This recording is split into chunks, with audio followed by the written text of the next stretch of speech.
Hola, ¿qué tal?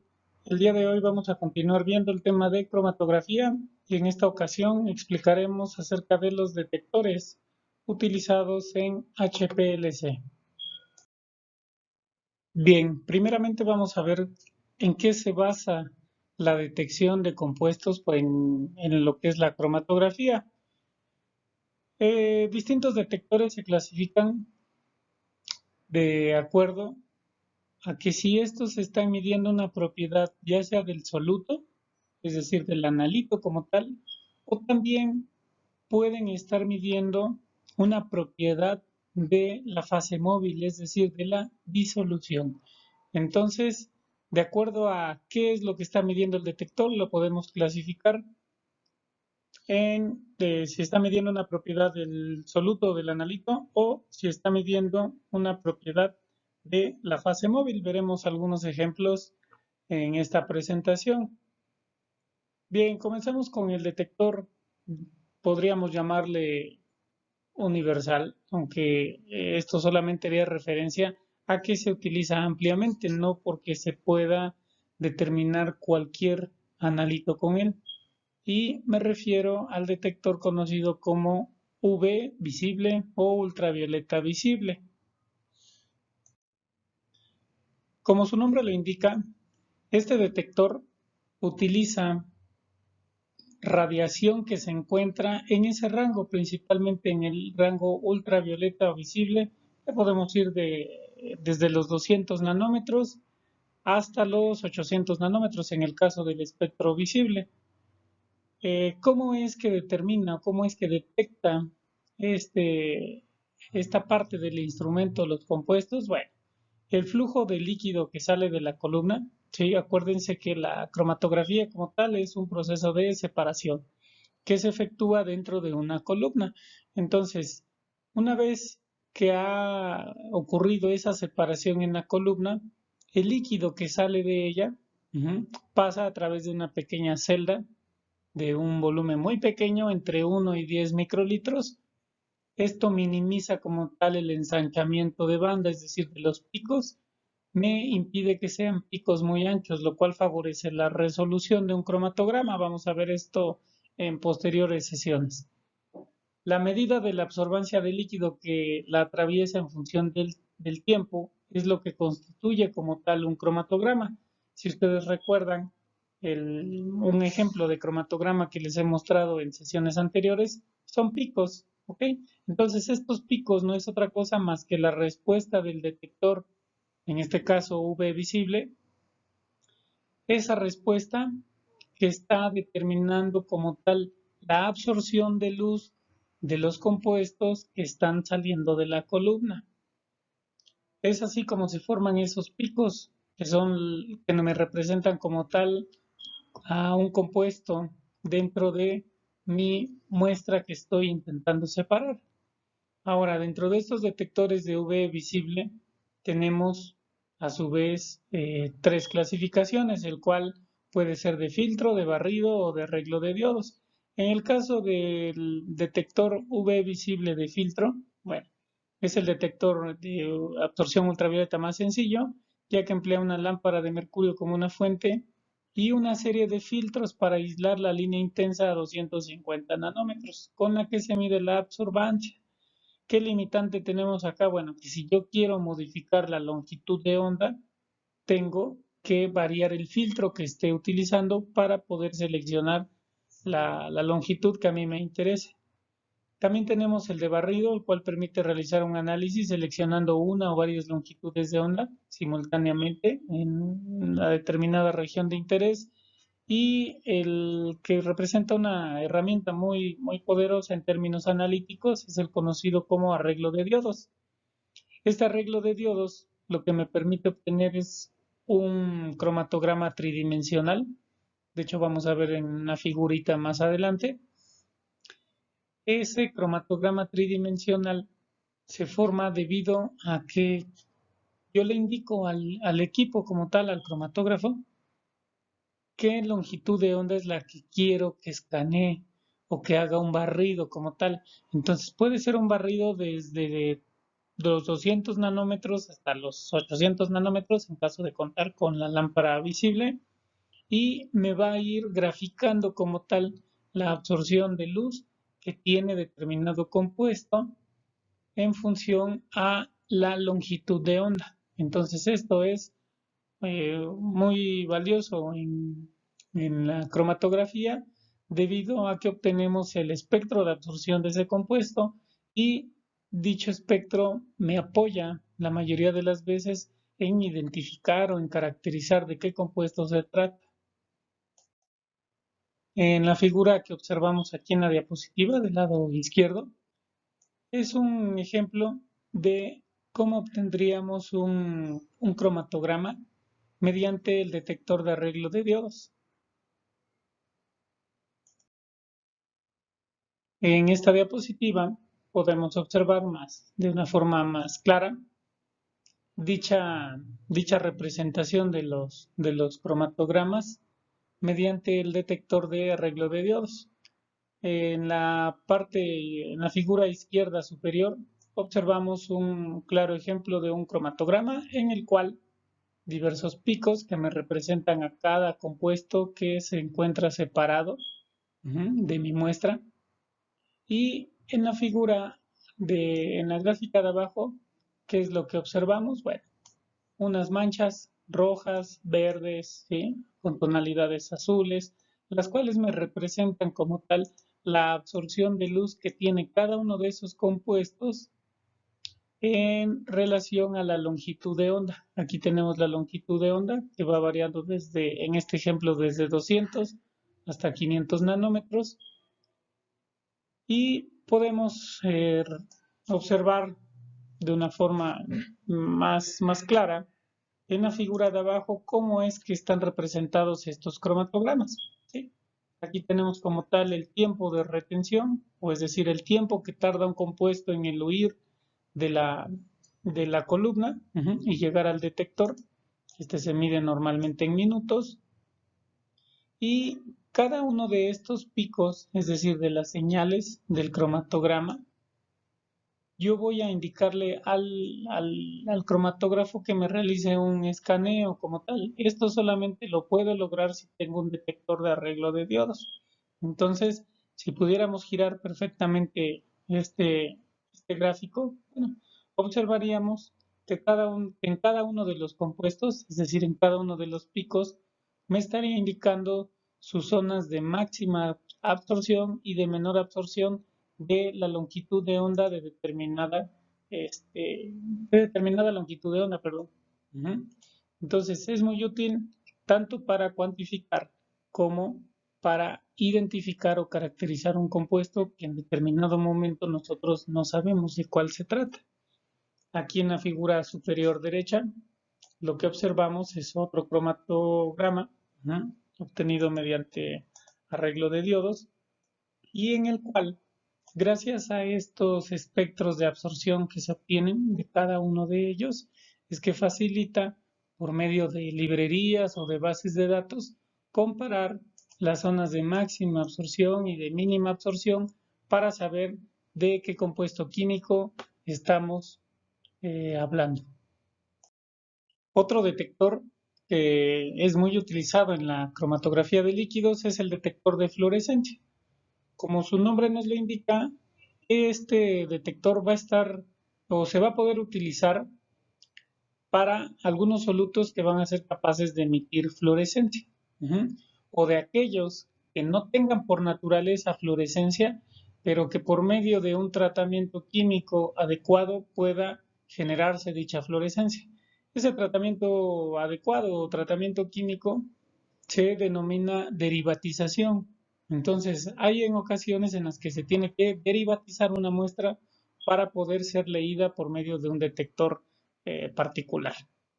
Los más sencillos de estos detectores de fluorescencia emplean una fuente de excitación de mercurio y uno o más filtros para aislar la radiación fluorescente, mientras que los instrumentos más sofisticados o complejos consisten en una fuente de xenón y que emplean un monocromador de red para aislar la radiación fluorescente. Físicamente nosotros un detector de fluorescencia lo podemos observar así como un módulo, ¿sí? Una caja, si quieren llamarle. Es muy importante mencionarles que todos los detectores son modulares, es decir, nosotros en un cromatógrafo podemos tener todos los detectores que nos permita la parte económica, ¿verdad? Porque son costosos la gran mayoría, pero se pueden tener todos los detectores y utilizar, ¿sí?, el que yo requiera de acuerdo a mi muestra. Eso es muy utilizado en los laboratorios de ensayo o de pruebas que les llegan muestras de diferente naturaleza y que necesitan diferentes detectores para cuantificar las sustancias de interés. Una de las ventajas que presenta este detector de fluorescencia es que su sensibilidad es muy alta, ¿sí? Al hablar de sensibilidad, no olvidemos que estamos refiriéndonos a la mínima cantidad de muestra o del compuesto de interés, ¿sí?, a detectar, que puede cuantificarse. En este caso, los límites de detección con este detector de fluorescencia van del rango de los 0.001 a 0.01 nanogramo, lo cual es una cantidad muy pequeña, nos sirve para determinar trazas posiblemente de algunos contaminantes, tanto ambientales como en alimentos. Y algo importante también a mencionarles es que al igual que el detector de UV visible, pueden utilizarse en elusión con gradiente, es decir, que se puede modificar la proporción del disolvente o de la fase móvil que se esté utilizando. Hay algunos detectores que no es posible utilizar con gradiente. ¿Por qué? Porque esos detectores que no pueden utilizarse en ilusiones con gradiente es porque no miden como tal una propiedad del analito, sino van a estar midiendo una propiedad de la fase móvil. Vamos a ver unos ejemplos. Entonces, para finalizar, aunque estos módulos y estos detectores se vean así muy sencillos, pues en verdad la, toda la parte óptica, sí, pues es muy compleja, ¿no? Todas estas redes de difracción. Entonces aquí lo observamos nosotros en esta figura del lado derecho, ¿sí? Todo el esquema de la parte de cada uno de los componentes de dicho detector. En esta figura observamos un cromatograma obtenido mediante un detector de fluorescencia. En él observamos un eje de emisión, así como un eje de excitación y las áreas, ¿sí?, bajo la curva, ¿sí?, de cada uno de estos picos que me representan a un compuesto que se está separando dentro de la columna.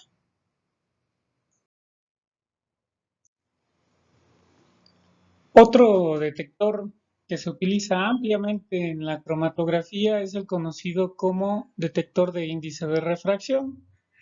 Este, a diferencia de los otros dos que mencionamos anteriormente, se utiliza detectando propiedad como tal de la fase móvil, ¿sí? Es decir, un cambio en la propiedad de la fase móvil. ¿Y cuál es ese cambio? Precisamente el índice de refracción.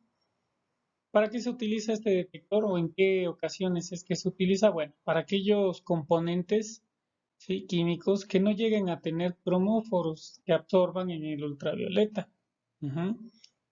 Y forzosamente se utilizan separaciones isocráticas, es decir, en este caso no podemos estar utilizando nosotros separaciones de gradiente, ¿sí? No tienen que ser isocráticas. ¿Por qué? Porque estamos hablando de que detecta una propiedad como tal, que es el índice de refracción, el cambio del índice de refracción de la fase móvil.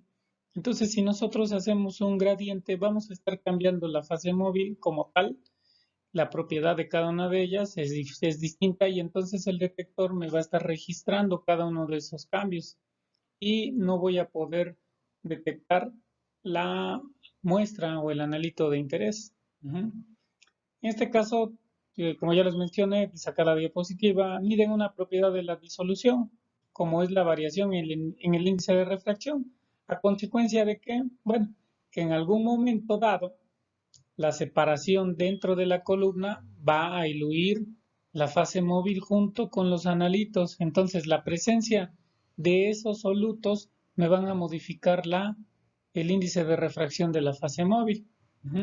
Es una técnica de detección homogénea con un amplio rango dinámico lineal, ¿sí? Que resulta ideal para los métodos que requieren cuantificación. A diferencia del detector UV visible, este detector de índice de refracción consta de dos compartimentos separados por una placa de vidrio. En uno de ellos va a pasar únicamente la fase móvil y esa fase móvil va a ser la referencia, ¿sí?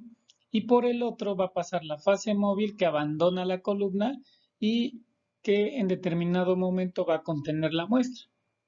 Entonces, sobre la celda se irradia un haz de luz que se desvía cuando la muestra aparece en el líquido del oído de la columna. Yo espero que se entienda esto.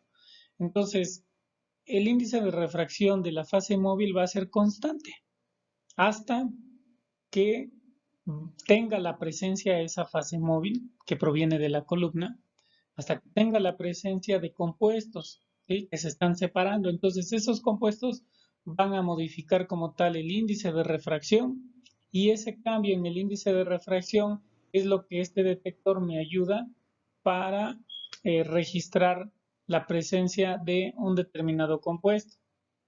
Se denomina que son detectores universales y no dependen del caudal de fase móvil.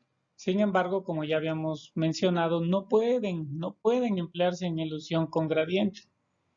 Sus medidas se van a ver afectadas por los cambios de temperatura y no son tan sensibles, pero no son tan sensibles en comparación con otros detectores, como por ejemplo el de fluorescencia, debido a que su límite de detección se sitúan entre los 100 y los 1000 nanogramos. Ahora, esta no es una limitante para utilizar ampliamente este detector, ¿sí? Este se utiliza en la cuantificación y análisis de forma general en compuestos con poca o con ninguna absorción de el ultravioleta, ¿sí? ¿Cuáles son algunos ejemplos? Bueno, tenemos alcoholes, tenemos azúcares, ¿sí?, sacáridos como tal, ácidos grasos y polímeros. Entonces, gracias a esta amplia utilidad que tiene como tal medir el índice de refracción, pues es que se puede utilizar y decir que es un detector universal, ¿ok? Porque lo que me está midiendo no va a ser como tal el analito que está saliendo o huyendo de la columna, sino me va a estar midiendo el cambio o la variación del índice de refracción de la fase móvil. Entonces, esto me permite que dicho detector tenga una aplicación sumamente amplia. Otro detector es el electroquímico. Este es con aplicaciones un poco más limitadas, ¿sí? A analitos que sean susceptibles de reducirse o de oxidarse. Algunos ejemplos podemos tener fenoles, aminas aromáticas, peróxidos, cetonas, aldehídos, también compuestos halogenados, nitroderivados. Un ejemplo como tal de detector electroquímico es el llamado detector amperométrico, basado en la oxidación o reducción del eluato en un electrodo de trabajo. En este electrodo se va a mantener el potencial a un valor seleccionado respecto a un electrodo de referencia que normalmente es de plata y cloruro de plata, y se mide la corriente que pasa entre el electrodo de trabajo y un electrodo auxiliar de acero inoxidable en función del tiempo. Y en este caso la corriente que se genera va a ser proporcional a la concentración del soluto. Es meramente principio electroquímico. Si se llegase a utilizar este detector electroquímico, debemos de tener una rigurosa ausencia como tal de oxígeno y con disoluciones acuosas o de disolventes polares que contengan electrolitos, precisamente para que se generen estos cambios como tal en la corriente y puedan ser detectados. Presentan una gran sensibilidad con un límite de detección entre 0.01 y 1 nanogramo, y al igual que el detector de índice de refracción no pueden ser empleados con elusión con gradiente y va a depender como tal de la temperatura y del caudal de la fase móvil.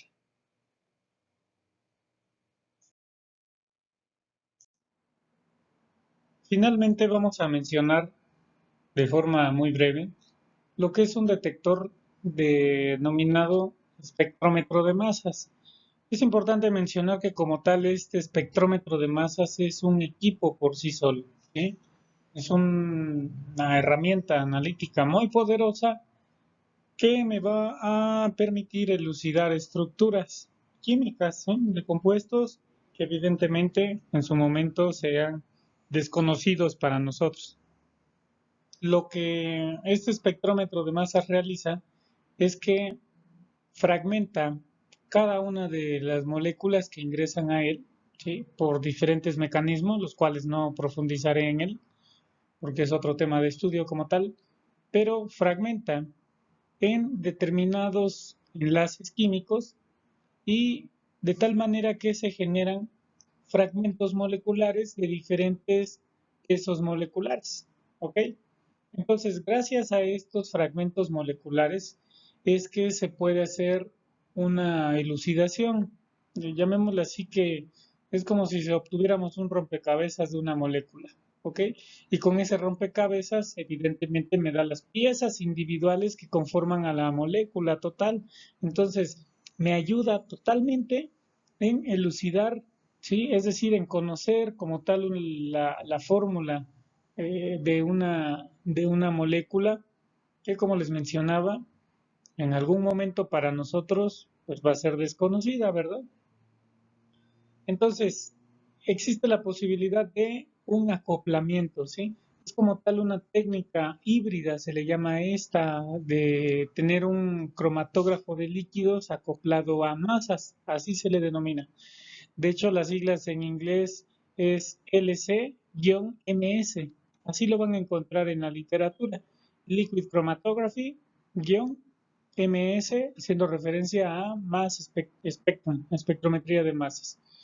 Ok, entonces brevemente trataré de explicarles para no generar una confusión, pero bueno, aquí el proceso cromatográfico, ¿sí?, seguiría su camino que ya hemos visto, ¿sí? Fase móvil que recorre la columna, la cual previamente se le inyecta la muestra. Dentro de esa columna se efectúa el proceso de separación, ¿sí?, de acuerdo a los diversos mecanismos entre las interacciones de la fase móvil, la fase estacionaria y la muestra. Y una vez que se ha generado cada uno de esos componentes, ¿sí?, separados, es que en esta parte es donde existe ese acoplamiento, ¿sí?, esa unión, si quieren llamarle, entre la cromatografía de líquidos y el espectrómetro de masas. ¿Bien? Ok. Si nosotros nos quedáramos solamente en esta parte del proceso, lo que obtendríamos sería, por el detector correspondiente, obtendríamos un cromatograma, ¿sí?, que para nosotros nos es muy fácil identificar. ¿Por qué? Porque genera picos, ¿ok? Picos que, de acuerdo a su concentración y a su coeficiente de extinción molar o absortividad molar, va a ser la intensidad, ¿sí?, de que me dé ese pico, es decir, la absorción de luz. Había omitido mencionarles que para cuantificar un compuesto químico, forzosamente necesitamos nosotros tener un estándar. Entonces, ello, eh, para tener ese estándar, evidentemente nosotros tenemos que conocer de qué compuesto se trata. Bien, bueno, entonces ese estándar lo que se realiza es que se inyecta o se analiza, si quieren llamarla así, a diferentes concentraciones, generando lo que se denomina una curva de calibración. Esa curva de calibración que me va a indicar una respuesta, que en este caso del cromatógrafo serían unidades de absorbancia, ¿sí?, una respuesta frente a una concentración. ¿Ok? Bueno, muchas ocasiones existe la confusión porque tiene una mayor altura, o una mayor área bajo su curva, tiene una mayor concentración en la muestra. Esto no necesariamente es cierto, les explico por qué. Si nosotros nos basamos en este ejemplo que les puse acá, ¿no? El pico 1, ¿sí? El pico 2, ¿okay? El pico número 3, ay, perdón, no me salen bien los dibujos acá en este, pero bueno, el pico número 3 y el pico número 4, ¿sí? Pensemos que este es un cromatograma ordinario. Si yo les preguntara, ¿qué compuesto, el 1, el 2, el 3 o el 4, se encuentra en mayor cantidad en la muestra? Ustedes tal vez pensando de cierta forma lógica, me dirían, estoy seguro, que el compuesto número 3 es el que contiene la mayor concentración o el que está presente en mayor concentración en una muestra, ¿sí? Sin embargo, no es totalmente cierto esto. Un proceso cromatográfico, aparte de la separación, involucra como tal la cuantificación. La cuantificación, aunque es sencilla relativamente hablando, tiene diversos detalles que es importante conocerlos. Uno de ellos es que no necesariamente el pico que tenga una mayor área bajo la curva o que sea más alto, por así llamarle, ¿sí? Que sea un pico más grande, me va a indicar que está presente en mayor concentración. No. ¿Por qué? Porque existe lo que se conoce como el coeficiente de extinción o coeficiente de absortividad molar, el cual, en pocas palabras, me indica la tendencia de una molécula para absorber luz en mayor o en menor proporción, luz de determinada longitud de onda. ¿Me explico? Entonces, si el coeficiente de absortividad molar del compuesto 3, que aquí les estoy poniendo, ¿no?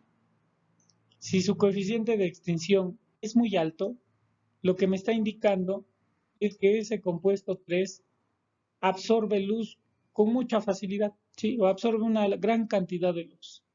Bien, puede que el compuesto número 2, el cual tenemos acá en este cromatograma, ¿ok? Puede que su coeficiente de extinción molar sea muy pequeño. ¿Y eso qué me está indicando?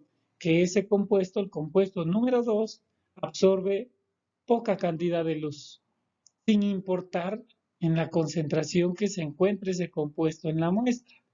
Por lo tanto, si yo tengo un compuesto químico que tiene un coeficiente de extinción molar muy alto, y yo tengo presente ese compuesto en pequeñas cantidades en mi muestra, posiblemente voy a tener una absorción muy alta.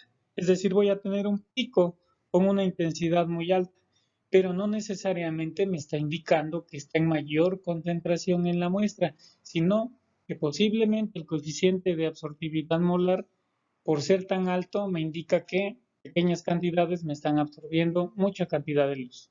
¿Ok? Y podemos tener el ejemplo contrario. ¿Sí? Aquí, por ejemplo, el pico número 2 posiblemente sea un compuesto con un coeficiente de absortividad molar muy bajo, ¿sí? Que me va a indicar poca absorción de luz, aunque yo tenga mucha cantidad de ese compuesto en la muestra, debido a su coeficiente de extinción molar, los picos, ¿sí? No van a ser tan altos o no van a tener mucha área bajo la curva. Entonces, mucho cuidado cuando les digan, solamente les muestren un cromatograma y les digan, oye, ¿qué compuesto está en mayor proporción o en mayor cantidad en mi muestra? No es posible decirlo de forma concluyente porque tendríamos que conocer los coeficientes de extinción molar de cada uno de esos compuestos. En el caso hipotético que los 4 compuestos de este ejemplo tuvieran el mismo valor de coeficiente de extinción molar, bueno, entonces sí podríamos estar hablando de que el compuesto 3 se encuentra en mayor cantidad, seguido del compuesto 1, después el compuesto 4 y finalmente el compuesto 2. ¿Ok? Pero eso es algo muy importante que muchas veces genera confusión y que nosotros vemos un cromatograma con un pico muy alto y uno muy pequeño, ¿sí? y pensamos en automático, el pico que tiene una mayor altura, ¿sí? Está en mayor concentración y eso no necesariamente es cierto. Entonces hay que tener mucho cuidado. En términos analíticos, para poder decir qué compuesto se encuentra en mayor proporción, es necesario que yo conozca de qué compuesto se trata, ¿sí? Para poder obtener ese estándar, ¿sí? Me refiero a un compuesto de referencia y ese estándar inyectarlo o analizarlo en el cromatógrafo a diferentes concentraciones, ¿sí? Solamente así es que yo voy a obtener lo que se conoce como una curva de calibración, en la cual, conforme incrementa la concentración, va a incrementar la respuesta analítica, que en este caso la respuesta analítica va a ser, dependiendo del detector que utilicemos, si es un ultravioleta visible, pues van a ser unidades de absorbancia, si es índice de refracción, pues como tal, si es fluorescencia, etcétera, etcétera. La respuesta analítica puede variar de acuerdo al detector que se utilice, pero lo que no va a variar es la forma en la que se cuantifican los compuestos dentro de cromatografía o de cualquier otra técnica analítica. Forzosamente requerimos el estándar de nuestro compuesto de interés. Ese estándar se inyecta, o se analiza a diferentes concentraciones, mínimo 5 concentraciones para obtener un 95% de confianza y por triplicado. Y entonces solamente así voy a poder cuantificar ese compuesto dentro de la muestra. ¿Qué es lo que sucede si yo no conozco qué compuesto químico es el que tengo en mi muestra? Bueno, pues entonces lo primero que hay que hacer es elucidar esa estructura química, ¿no? Para que ya posteriormente podamos deducir de qué compuesto químico se trata, adquirir el estándar y entonces ahora sí cuantificarlo. Y entonces, regresando al tema del acoplamiento a masas, un espectrómetro de masas me ayuda a conocer la estructura química de una muestra, ¿sí? A diferencia de un cromatograma, el gráfico que se obtiene de un espectrómetro de masas se le denomina simplemente espectro de masas, ¿ok? ¿Y cuál es la diferencia principal? Ok, que en el cromatograma nosotros obtenemos señales que podemos decir que son picos, ¿no? Algunos más anchos, más angostos, pero bueno, siempre van a tener una área bajo su curva. Mientras que en el espectro de masas lo vamos a identificar claramente porque pareciera que simplemente son agujas, ajá, son así picos que no tienen ninguna área bajo su curva.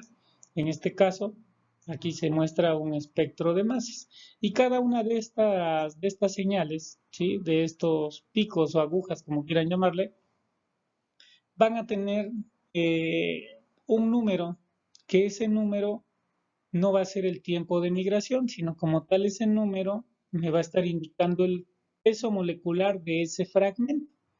Recuerden ustedes que yo les mencioné en un principio de esta diapositiva que el espectrómetro de masas lo que hace como tal es proporcionar energía, ¿sí? Y hacer incidir energía a la molécula que está ingresando a dicho espectro, a este equipo, y esa energía lo que va a favorecer es que se rompa la molécula, ¿sí? Que se escinda, ¿ok? En diferentes fragmentos. Y el espectrómetro de masas con diversos detectores que tiene, ¿sí?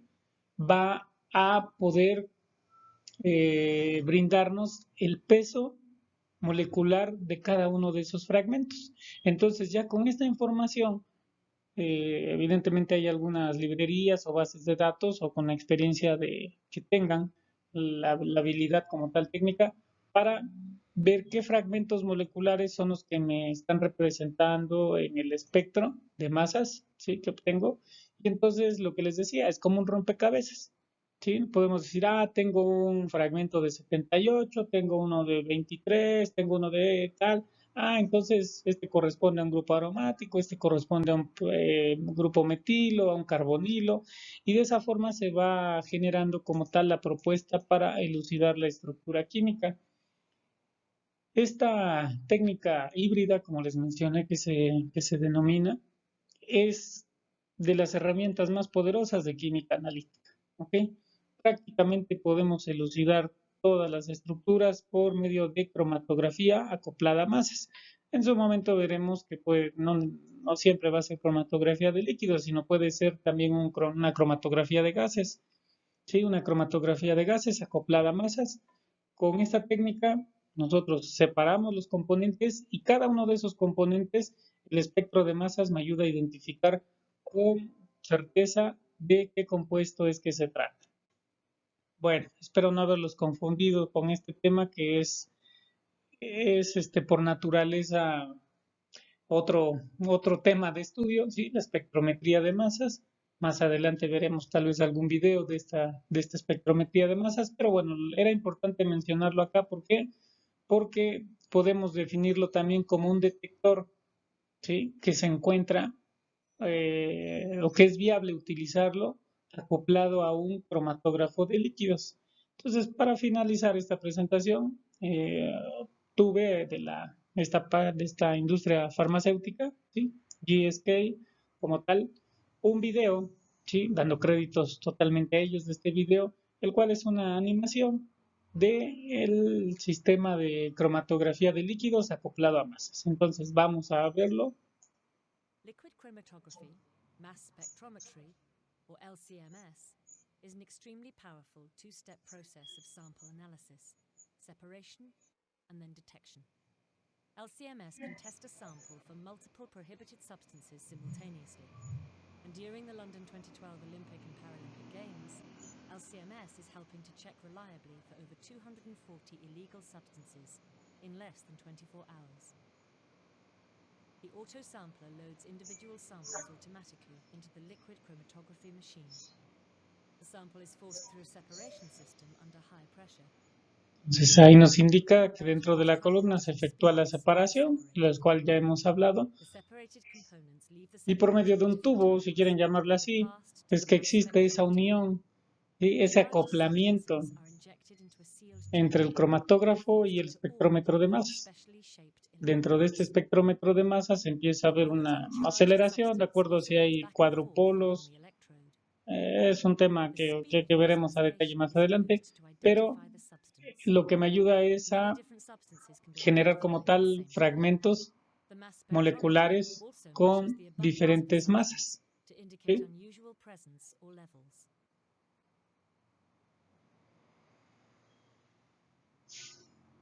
Entonces, bueno, son los detectores que más se utilizan como tal en la cromatografía, los que vimos en esta presentación.